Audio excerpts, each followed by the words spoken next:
Hey, everybody. Thanks for coming on. We'll get started here in just a second.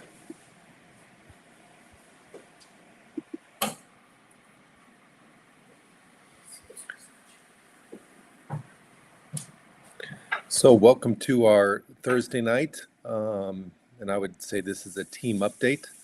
Um, it's been a great week this week. God is definitely moving. Super proud of the Bucharest and the Chisinau and the Sofia Revive teams, also the churches, and the way things are coming together. It's been very encouraging. We've had the Skinners in town, as I know you know. We had Kai and Katie Arsenal from the Boston Church here in town. And today, or last night, Douglas Arthur also arrived. Hi, Terry. Douglas Arthur also arrived. It was great to have him here. And tonight, what we're going to do is we're just going to walk through a little bit of the history of how we figured out where we're going with Revive. Hey, Scott. Good to see you. So a bit of the backdrop, Revive was thought up in May 2019. And we started to put together this idea of gathering a team together of Caleb's, of YoPros, campus, people that can come over to Eastern Europe and spend a year here in Eastern Europe to help us revive the churches. There's wonderful fellowships here in Eastern Europe, many of them from 20 to 30 years old. So you have 20 to 30-year-old Christians in these churches, but many of them after 2003 and so on, once the many of the missionaries just went home, leaving leadership teams or good-hearted people in place to lead the churches. But it wasn't strategically raised up or passed off, and everyone did the best they could. And of course, God is always working. But it was a very challenging time for many of the churches in Eastern Europe. And for the most part, many of these churches got stuck, stalled. And for years, many of our churches here in Eastern Europe just were not making progress forward. And then that's when the idea of Revive came up. Hi, Nikki. About 6 years ago, 2019. Came up with this idea. What if we brought a bunch of young people, some older people, and the Wootons with this group would come to one of the countries in Eastern Europe and just really try to revive the church. Hey, Brock. Hi, Ann. I love you guys. Miss you. Um, so that's what we did. We got together a team, and God totally blew me away. I was definitely doubting Thomas at that moment, thinking that no one's going to want to come. Also, the idea is that people would raise their own money. So it's one thing to ask somebody to quit their job. It's another thing for them to empty their savings or raise money to be able to support themselves. But that's what happened. We got the team together. It was amazing. And then in February, COVID hit. And there was a global pandemic. And if you guys remember the first few months of the global pandemic, hi, Sharon. Good to see you. In the first few months of the global pandemic, people were dying. You saw pictures of the Javits Center in New York being used as a hospital, and it was really chaotic. And Eastern Europe, which maybe has obviously maybe not the strongest department of health in the world, it was risky to be in this part of the world during that moment. Um, and we didn't know, should we go or should we not go? Should we cancel or do we keep with our plan? And of course, there's risk management. That's a business term. What risk is there if we go? And there was a lot of concern. And what we decided to do to kind of give everyone peace about the concern is we just put it before God. And we came up with like 9 things that if they were all okay, like for instance, public transportation was working, schools are open, flights obviously are open, cafes are open. There were like 7 things that had to be open and working. Otherwise, we decided it's just maybe not worth making the trip. And we said, okay, the flag shouldn't turn green just for a day or two. But if they can stay green for like an entire 2 months, then that will be a sign that it's safe to go, it's good to go, and we should go. Um, Basically, all of these. Hey, Brian, good to see you, bro. Um, Basically, all the flags turned um, red. Really, from March, April, May, everything was kind of red. Um, and then June 15th, everything turned green. Like all seven flags turned green. And hold on a second. Excuse me, allergy season. And I couldn't believe everything turned green. None of us could. And the team, we were getting on calls every Saturday. So we were super fired up that everything turned green. And we were like celebrating. And I said, okay, it's early to celebrate. This is just 1 week, it's green. We need this to stay green for 9 months. Everything needs to stay green for 9 months, or not 9 months, I'm sorry, 2 months. And that's what we were praying for. June passed by, July passed by, and like the deadline was August 14th. If we can make it to August 14th with everything staying green, then we're good to go. And that's what happened. It was a miracle. August 14th, the end of 2 months, we got on our Saturday call and we said, okay, everybody, we're going to get our tickets. We're headed to Budapest. And Budapest was our first place we chose to go. It's a great church, amazing church, almost 100 disciples at that moment. And we were super excited about making that our first destination. Also, at that moment, they did not have a church leader, and we had a young couple with us, David and Nadia de los Santos, and we were going to take them with us, and we were going to do Revive together in Budapest. The de los Santos already made their way over there to get ready for us to come, but then literally like a week after August 14th, the green flags turned back red again. And once we hit August 14th, everybody quit their job. They gave notice on their rent. They moved out of their apartments. They moved into their family's home. They said goodbye to their churches. Now they have no job. They've raised enough money to live in Eastern Europe, but they don't have enough money to live in America without a job that they just quit. They just gave up their rent. They'd have to go rent another apartment or just keep living with their, like, we needed to get the team out of America, but everything turned red. So what do we do? And we were praying and fasting. Donald, good to see you. Hi, Nicole. We just kept praying, God, open a door. Where can we go? And we decided, okay, let's go to Odessa, and we'll wait in Odessa until we can get to Hungary, believing that the door would open soon in Hungary. So that's what we decided. Got the team back together on Saturday and say, okay, guys, we can't get into Budapest, but we'll go to Odessa. We'll serve there and get to know each other, and we'll get the team ready. And then, God willing, the doors will open and we'll land in Budapest. So that's what we decided. Literally, like 2 or 3 days before everyone was about to take off, Ukraine made an announcement that it was going to close its borders in 3 days. And we were like, oh, so we were at a crossroads now. It's like midnight, and it's like either everyone needs to go buy their tickets right now and fly now to get in before the door closes, or we can't get into Odessa. We were unable to pull that off that night, and we decided, okay, let's go to Turkey. Let's go to Turkey, and we'll wait in Turkey until we can get to Odessa, and we'll wait in Odessa until we get to Budapest. All the while that there's a global pandemic going on. So that was a very bumpy first run. So we ended up getting into Turkey. Luckily, 2 weeks later, the door opened to Odessa.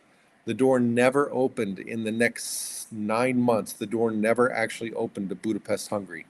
We were never able to get into Budapest. So we bunkered down in Odessa. We did Revive in Odessa, which is maybe, not maybe, God always knows what's best.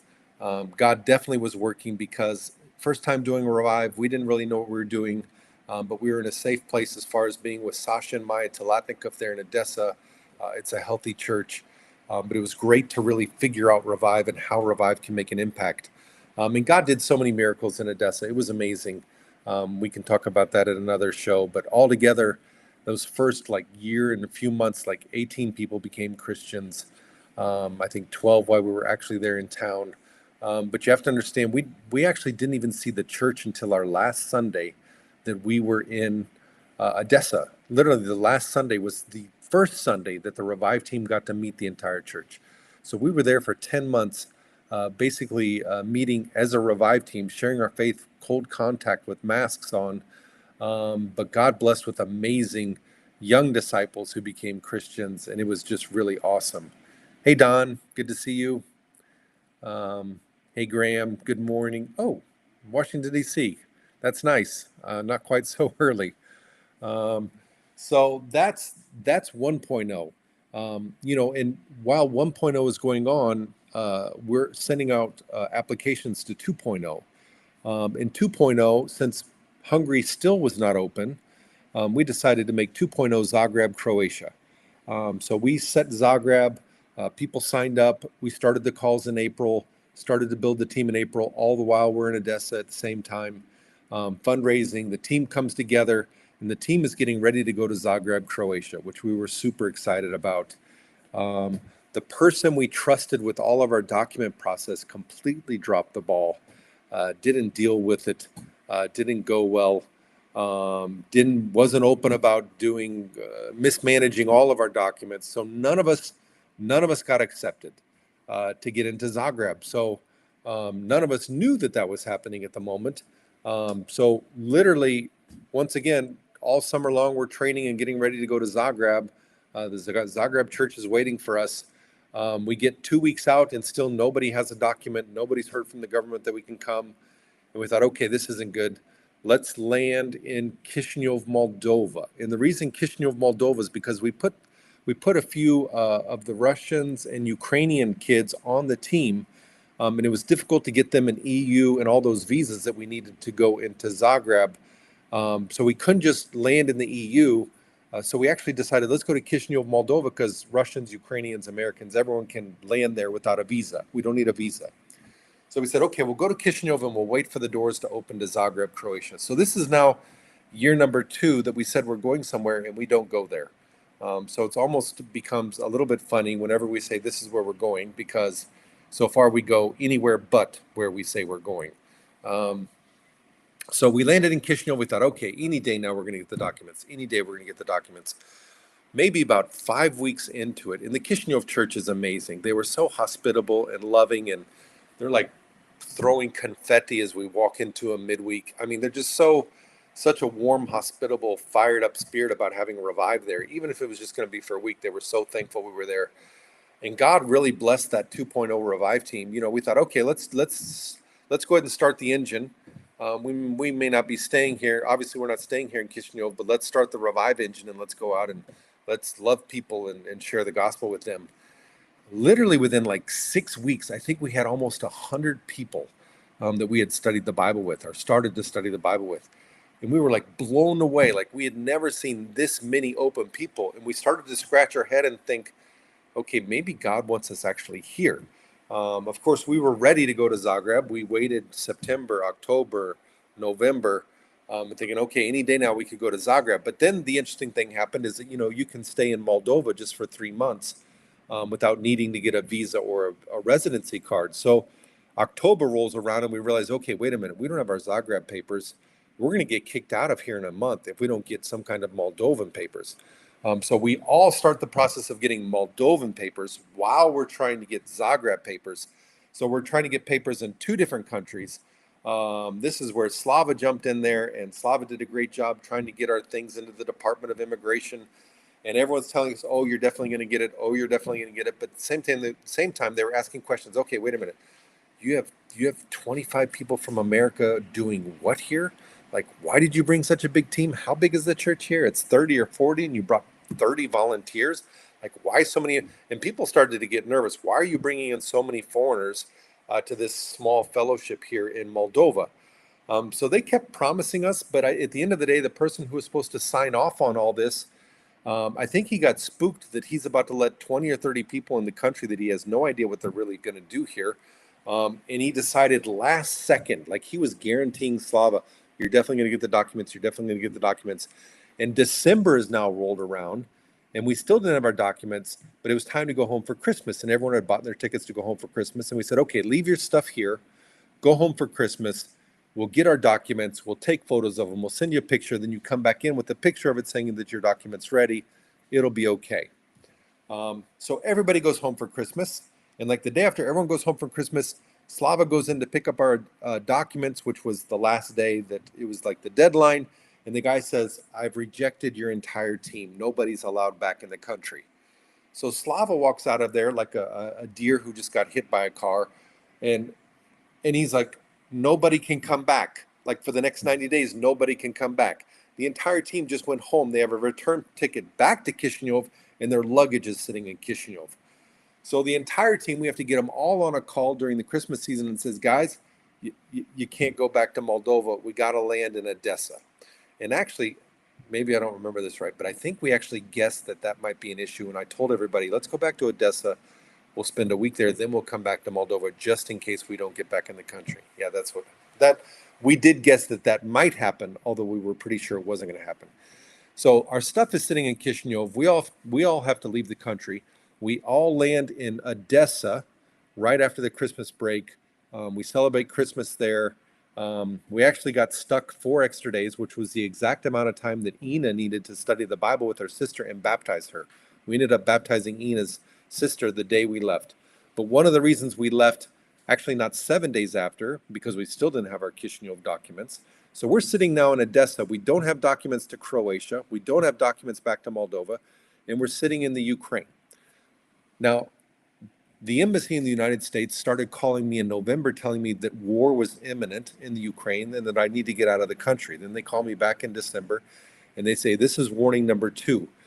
We now tell you to get out. You need to leave. You need to leave. Then after New Year's, they called me and they said, we're now at warning number 3, which means basically if you stay now, we're not going to help you get out. You're staying at your own risk. At this point, this is now like the 10th of January or 14th of January, something like that. And I rally the team and I say, look, guys, we've got to go. We've got to get out of the Ukraine. At this moment, I think Matt Budget's appendix almost bursted. So we had to put him in a hospital. Ryan Adinarin got COVID. But they may start canceling the flights to the Ukraine any moment. So we got everybody else left the country. As soon as Matt could fly, we masked up Ryan and we put them on a plane and we all got them into Turkey. So now we're sitting in Turkey. We can't go to the Ukraine because the embassy is telling us war is about to happen any day. We can't go to Moldova because our time's run up, although our baggage is there. And we can't get into Croatia because Zagreb still hasn't processed our documents, which we didn't understand at the time, that this guy had totally defaulted on our documents and they weren't about to get processed. So now we're sitting in Turkey, praying for God to open the door. And then he did, and it was a miracle. So basically, Slava re-entered in our documents. He appealed it. The guy said, don't worry, the appeal's definitely going to work. Slava goes in to the office the day before the appeal would be final. And the guy called in Slava and he said, just so you know, I'm not going to approve these documents. Your friends can come back in March when their 90 days are up. Slava went home totally discouraged, but Slava is a spiritual man, so he's also praying. And discouraged, 10 o'clock at night, he goes out to the garage area. There's like this area in Moldova where there's a ton of garages. And he just went up to the garage and he's feeding the homeless dogs. And his neighboring garage guy comes up and says, Slava, how you doing? And Slava looked very discouraged. And this guy's like, so what happened? What's wrong? You look so discouraged. And Slava's like, well, I have like 30 friends. They're sitting in Turkey. They've gotten rejected their documents twice. Now they can't come back. Their stuff is sitting here in Moldova. They promised to get this done in the immigration, but for some reason, some guy didn't approve it. I don't know what they want from us. And the guy's like, oh, wow, maybe my wife could help you. And Slava's like, okay, 10 o'clock at night in front of a garage, a random guy's telling me his wife is going to help us. He's like, so what do you mean your wife could help us? And he said, well, my wife, she's actually in charge of the anti-corruption committee in Moldova. And she actually just finished going through the Department of Immigration, and the head of the Department of Immigration actually just got fired by this guy's wife. And Slava's like, what? And so she said, yeah, let me get her on the phone. And Slava talks to her for 5 minutes. Said, oh, I'll go in with you tomorrow morning. We can figure that out. So Slava, next morning, 9 a.m., walks in after he's already been rejected, and he's supposed to just pick up our rejected documents. Walks in with this lady, and I mean, Slava's like, you could have seen a pin drop in that room. Nobody moved. Why is she back in this office? What's going on? And she walks in, says, Slava, sit down. She walks in and walks into the office. 10 minutes later, she walks out and she said, all of your documents are approved. You can pick them up in 10 minutes. And Slava takes all of our documents, and Slava calls me and he said, we got it. And I said, bro, send me a photo. If I don't see a photo of stamped documents, I'm just not going to believe it. And he sent me the photo, and we just celebrated like no tomorrow. The team sitting in Turkey, we immediately bought tickets, and within 24 hours, we were on a flight from Istanbul to Moldova. Yes, these papers, yes. So it was incredible. We landed back in Moldova. Once again, big celebration. So happy to be home. And that was like 1st of February, I think, right around the end of January is when we finally got back into Moldova. Then, as all of you know, also at this moment, we have now announced applications for 3.0. And we were thinking maybe Zagreb, maybe Budapest. We didn't actually know where we were going to go. And to be honest, at this point, we had stopped guessing. We didn't know where we were going, and we didn't know what was going on with COVID. We didn't know what the future was. So sign up for 3.0 somewhere in Eastern Europe. That's basically what we said. And at this point, started to pull together the team for 3.0. And then, as you all know, February 24th, the war broke out. And refugee center, and you guys know all those stories, taking care of all these misplaced people. But around April, like we are right now, we need to make the decision of where we're going for the next Revive. And with the war having just started, it wasn't clear if Moldova was going to be invaded as well. Everyone on the Revive team had one backpack packed in case we had to evacuate in the middle of the night, in case the invasion came into Moldova. But the church was going through such a hard time, and hundreds of refugees, thousands of people. And we just felt like, okay, we can't be planning right now to go somewhere else in the middle of this tragedy that we don't know where this is going to go. We don't know when this is going to end. And it just felt incredibly insensitive for us to start talking about how we're going to be moving on from this situation. So we decided to stay another year in Moldova. We called it 2.5 because we didn't know how long we would be there. Then we changed it to 3.0. But basically, we decided to stay in Moldova another year. So a fresh team came. Some people stayed. And we started 3.0 in Moldova. And then, being in Moldova, it was great because also the people in Moldova, they speak Russian, many of them, but they also speak Romanian. And Romania is just a bus ride away. Bucharest is just a bus ride away. And we just decided, okay, wait a minute. Why don't we then even take some of the baby Christians that were converted on Revive that speak Romanian, and they could come with us to Bucharest. And and that way we can stay in touch and build community between Bucharest and Chisinau. So Inguri and Ani were awesome. They really wanted us to come. So there was a lot of enthusiasm. We visited Romania in like April and said, do you want us to come? And we met with the leadership team, and there was great synergy. And we decided, okay, we're going to Bucharest for 4.0. And that's actually the first place we actually said we were going to go, and we actually went. So that was unprecedented. It took us 4 years to actually get that right. So that was very encouraging. And as you guys know, 4.0 launched and happened. We did Revive. But we also learned that it's important to leave some people behind, the places we just revived, to make sure that we can continue to take care of them and meet the needs of the young Christians. So we left brave Joachim, Anya, and Maka behind, and the rest of the team went on to Bucharest. We launched, Revive Romania. And then once the Christmas time came around, we announced applications for Revive 5.0. And we did not know at that moment exactly where we were going, but we were thinking Sofia, Bulgaria, um, because it's once again it's kind of on the road, so to speak. Also, we had Dima Marina here in Sofia, and it was challenging for them to get the church moving forward, and we really wanted to come and support them and encourage them. We still had not heard anything from Zagreb, or I think at this point we actually knew that someone had mismanaged our documents. So we were still trying to get to the bottom of all that. Zagreb didn't look like a good situation. So we decided to go down to Sofia. And that's what happened. As you all know, I'm now sitting in Sofia in Revive 5.0. But we did Revive 5.0 different from 4.0 in a sense that this time we decided we're actually going to send stronger teams to Chisinau. And when we go on to Sofia, we're going to leave a strong team behind in Bucharest. So right now, even as I'm making this address to all of you, there's 11 or I think 12 amazing brothers and sisters in Chisinau right now with the church, continuing that spirit of evangelism and mission and revive. And all those things are happening right now in Chisinau. And by the way, there's people studying the Bible there, lots of visitors coming out. So super, super exciting what's happening there. Also, Bucharest, Romania. We finished Revive 4.0.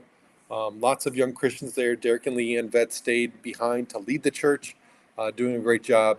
Mark and Gunya with a great team stayed there in Bucharest, continuing to help people become Christians.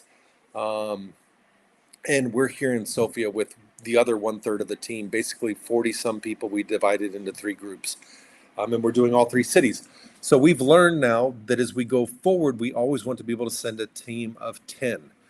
So once we've hit our 10th Revive country, then most likely we have 100 people spread out in Eastern Europe helping these churches to continue to grow.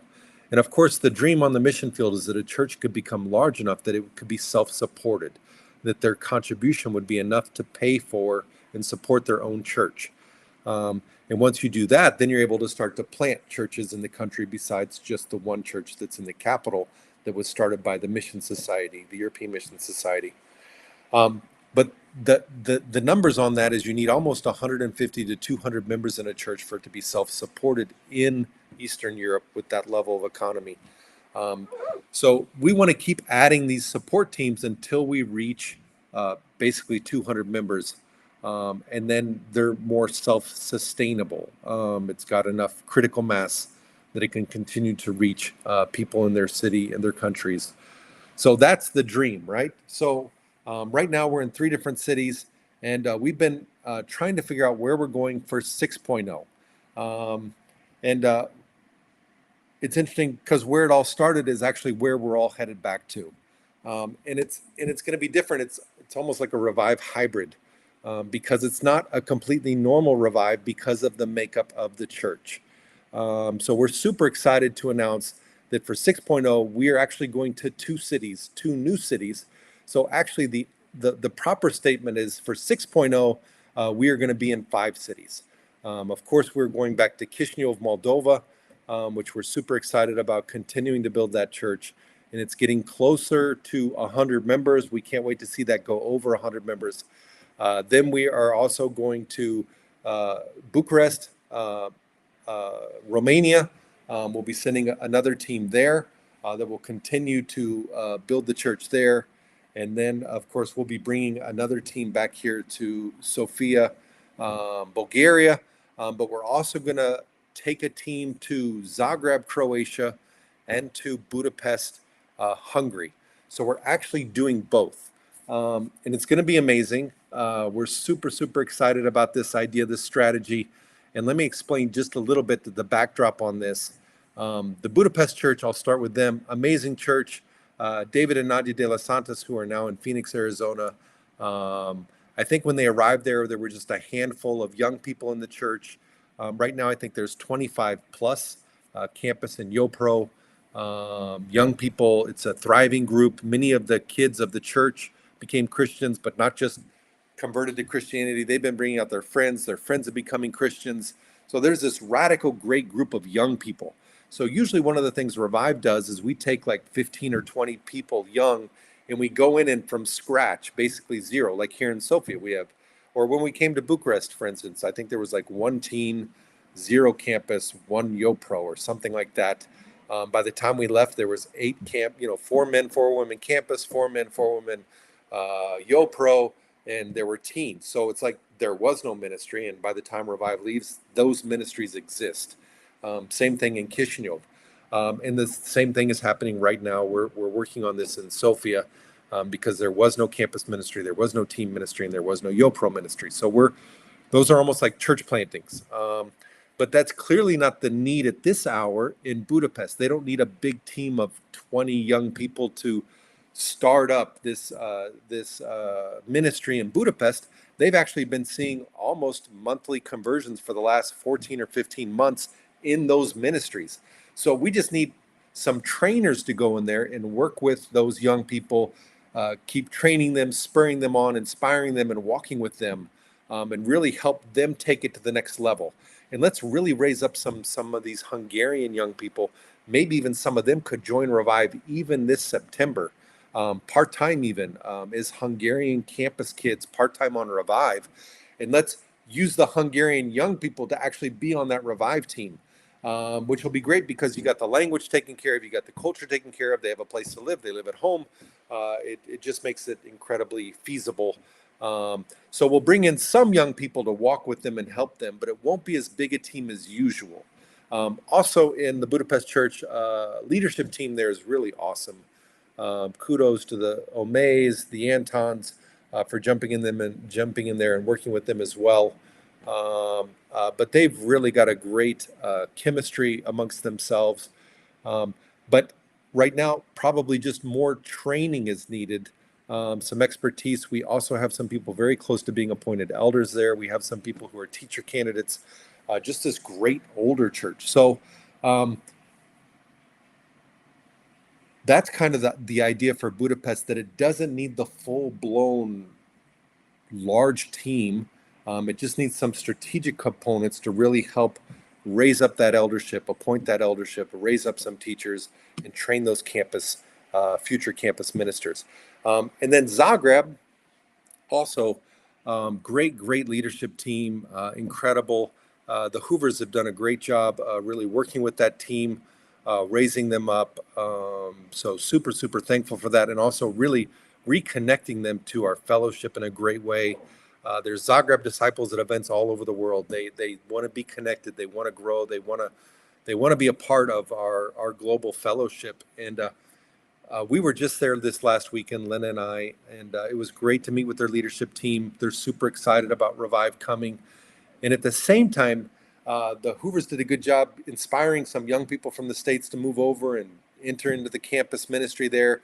So there's a great group of young people. Some of the Kingdom kids there became Christians, and they're super fired up. We have some campus kids studying from abroad from the States there. So you got this really dynamic, kind of smaller group of young people, 6 or 7 great young people. And then you have the leadership team and just some super faithful disciples. So Zagreb actually is more of a candidate for the traditional Revive team, kind of like what we brought here to Sofia. When we went into Bucharest, it's a church of 40, right? Chisinau was a church of 40. Odessa was a church of 200. So the larger team was more appropriate. Sofia, the church was 16 or 15 when we came here. So we brought a team of 15 or 16. If we would have brought a team of 40 into a church of 16, that's just overwhelming. And there's not opportunities for the local members to really use their gifts to serve. So we're going to bring a full-blown Revive team, kind of in the format like Sofia was. Probably 10 to 16 younger people. We're still looking for Caleb couples. And we also need to figure out who's going to lead the church in Zagreb and Budapest when Revive moves on. So those are some unanswered questions at this moment. But there's some candidates and there's some things we've been doing and talking with people about opportunities of how we can sustain that. And the other great thing is that the Zagreb church and the Budapest church, those two leadership teams really love each other, and they used to be really connected. So both teams are super fired up that we're going to do it together. So we're actually going to treat Zagreb and Budapest like kind of two regions of one big church, and we're going to connect and use the synergy of their young people, and connect and use the synergy of their leadership teams, and really try and build this together. And Lena and I will probably go back and forth a bit. And also Ed and Deb have been making visits to both of these. So we're going to really coordinate all this, and we're going to figure out a way that we're going to be kind of in both places at the same time to continue to train the young people, raise up some of the older members, and do both. And if you don't understand the geography completely, it's like a 3-hour drive from Zagreb to Budapest. And if we decided to do a joint meeting, it'd be like an 1.5-hour drive to meet in the middle, which is like a normal traffic day from Long Beach to LA or something. Like, so these aren't huge distances. So we're super excited about this. So prayerfully, and of course, whenever I say we're going somewhere, you have to take that with a grain of salt. We're working on documents. Maybe we can't get into Zagreb. Maybe we can't get the documents to go. Maybe we can't get the documents to go to Budapest. Maybe we get them to Budapest, but not Zagreb. Maybe we get Zagreb, not Budapest. Maybe we end up not getting either of them, and we end up in Albania or somewhere else. Like, you just never know until we put in the documents. But at least we've got great unity with the Budapest church and the Zagreb church. They're both waiting. They're both excited. We're super excited. But we're also super excited to see what God's going to keep doing in Chisinau, keep doing in Bucharest, keep doing in Sofia, and now reach out to Zagreb and to Budapest. So that's the latest update. I don't know if there's questions. You could pop them in here. But please pray for us. Pray for these plans. You know, we make plans. God determines the steps. But we're so thankful for all the support, so thankful for all the sacrifice, and the team that's signed up right now. Just to give you an update on that, I think we have 19 men that have signed up so far, and I think 29 women. And I think we have 2 Caleb couples, and we really need 5 Caleb couples. We really need one for every city. Super grateful for Joel and Laura and the McCunes for being kind of our Caleb couples this year. But they're 2 spread out over 3 cities. We really need, and the McCunes did double duty. They were 3 months in Moldova, 3 months here, then 3 months back. But we do really need to land some Calebs in all of these cities. So that's the update. That's the news. We're thankful for your prayers, and please continue to pray. And maybe we can just close this time in a prayer. Hi, Rick. Good to see you on. Let me just browse down here. Yes, amen. Thank you. Hey, Dimitri. Dima, privyet. So that's the scoop. Let's pray, and we will close out tonight. It was great to be with Douglas tonight. Douglas is on his way tomorrow morning to Romania, and then the next day he's on his way to Moldova. Douglas Arthur is making a trip through all the 3 Revive cities to try and get an assessment, strengths, weaknesses, what can we do better. We're always trying to grow on Revive. We always want to change. We want to do things better and better and better, so that the churches can be strengthened. So yeah, let's close in a prayer. Hi, Marcia. God, thanks for this day. Thank you for your love for us and your patience with us. And Father, it does seem like a kind of a radical idea to try and do 2 cities when so far every single city we've gone to has seemed to be an Everest of an attempt. But God, we know we can just lean on you, and with a great cloud of witnesses and prayer power and support, and so many good-hearted people willing to come and spend 10 months over here, we're just super thankful. But it is nice to have at least the certainty of we know where we want to go. And we can all start praying for those locations and really working on the documents to see which doors you will totally open. But thank you so much for every member who signed up. Thank you for every brother and sister who served on Revive up till today. We're very thankful for everybody. And we do want to lift up Ukraine at this hour. Please bring peace. God, we do pray that the bloodshed could stop, lives could be spared, and more people will turn to you. God, please bless all those studying Bible right now. Thank you for also our prayer list of people who have physical needs. I pray we can keep them before you and keep praying for them. Please heal them. And God, we thank you for this week. Please bless the Budapest and Zagreb plans that we could land there come September 1. We love you and pray for this in Jesus' name. Amen. One other thing I wanted to put on everyone's radar, we've decided, because there's more and more alumni every year with Revive, and it's so great when we come together to see each other. We also have praying moms. We have people who have supported Revive through these prayer channels or financially.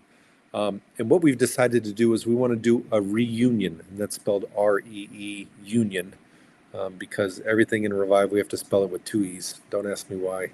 But we're going to do a Revive reunion every summer. Every summer, we're going to pick a location, and we're going to invite everyone who's ever been on Revive, anyone who's ever been interested on coming to Revive, or any parents of anyone who's ever been on Revive, and just invite them to come and spend a weekend together, and we'll just have fun. We'll fellowship. We'll share stories and photos. Yeah, and that will most likely, this first year, it'll be in Boston. We're trying to nail down the date. Sharon, we would love to do it at your house. I wasn't going to throw your name out right now, but since you did, but we're looking at the 25th, 26th, and 27th of July. And I've already asked the Revive team all over the world, set those dates aside. I don't know exactly where we're going, which, people who've been on Revive don't expect me to tell them where we're going. But it looks like I'm waiting to hear from Kevin and the Boston crew that this year Boston will host us. And each year it would be fun to move it, maybe to Atlanta, maybe to Chicago, maybe to LA. And let's just come together for a weekend and dream and pray and check in and take care of each other and just get excited. So that is the scoop. And my wife and I will also be at the ICMC, or I will be at the ICMC in LA.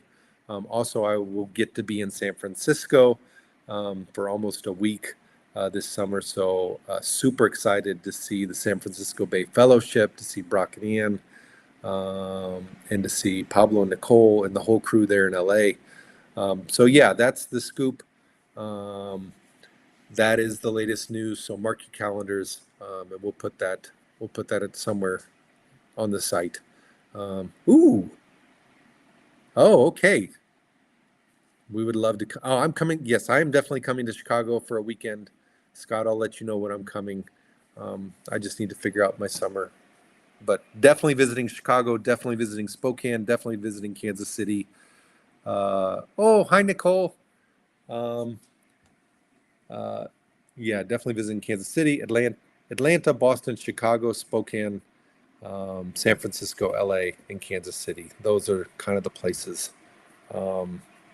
that kind of keep this, have been playing probably the biggest role in keeping all of this on its feet.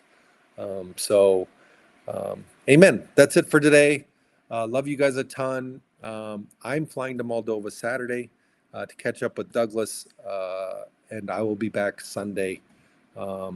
And I think we have so many people coming this week. Adam Radel's family is flying in tomorrow, I believe. Nate and Megan are coming from Spokane on Monday. And the Andersons are coming. That's friends of Nate and Megan. They're coming with their kids, I think, for 6 weeks. So tons of people are coming through. I'll get them on live also to just share about how their time is here. But that's already 45 minutes. So love you guys. Have a good day. Bye-bye.